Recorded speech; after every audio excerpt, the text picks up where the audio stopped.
plusieurs sujets. Il y a d'abord, d'une manière générale, la remobilisation. Et puis, également,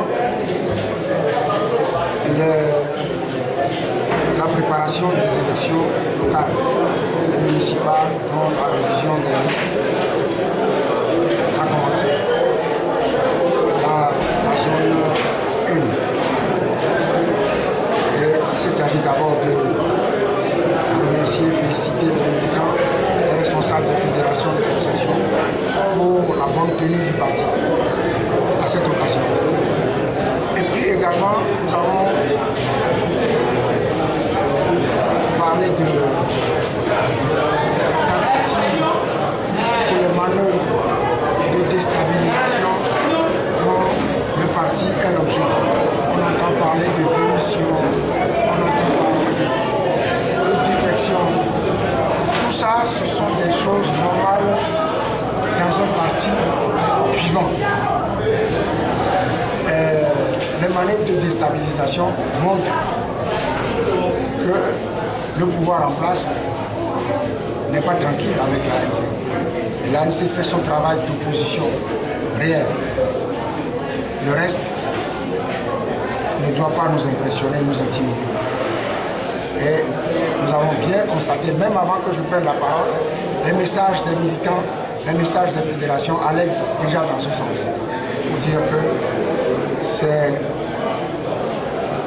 le parti est debout pour affronter toutes les manœuvres de déstabilisation. Et ça témoigne de la vitalité du parti. Nous avons déjà, il y a une phrase que nous avons, nous disons ni les défections, ni la trahison, ni les manœuvres de déstabilisation. Tout ça n'aura aucune influence sur le parti. On l'a déjà dit, on l'a répété à plusieurs reprises. Donc, ce n'est pas nouveau le discours que nous tenons sur les manœuvres de déstabilisation dont nous sommes l'objet. Oui, monsieur le Président,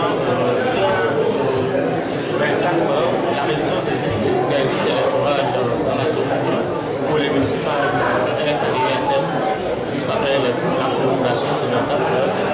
Qu'est-ce que l'ANC pense de cette révision dans cette zone? L'ANC dit toujours ce qu'elle dit, ce qu'elle a toujours dit, c'est-à-dire tous les processus électoraux sont organisés pour faire en sorte que l'opposition ne participe pas aux élections. Et c'est ce qu'on a encore constaté.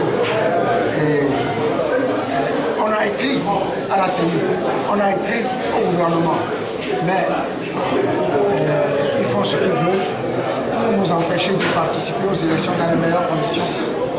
Donc vous considérez que les 24 heures de prolongation ne sont pas suffisantes? Pour nous, ça n'est pas suffisant. Ça n'a pas été bien organisé. Pour nous, ça n'est pas suffisant. On a écrit à la CENI et au gouvernement. Maintenant, qu'est-ce qu'il faut faire pour la zone alors que c'est déjà consommé? Est-ce que vous prévoyez? Nous avons écrit, si ils veulent nous rendre, ce que nous souhaitons, c'est que les élections soient préparées ensemble. Mais vous avez vu ce qu'ils ont fait avec leur machin du CPC là, jusqu'à ce que nous nous quittions le CPC. De consultation. Et donc, tout le monde a constaté que ceux qui étaient au CPC au titre de l'opposition, ils y étaient pour soutenir le pouvoir dans la perspective de leur nomination comme sénateur. C'est ce que nous avons vu. Et donc, ce que nous souhaitons, et ce n'est pas tard, c'est que ces élections soient co-organisées par l'opposition et les partis au pouvoir.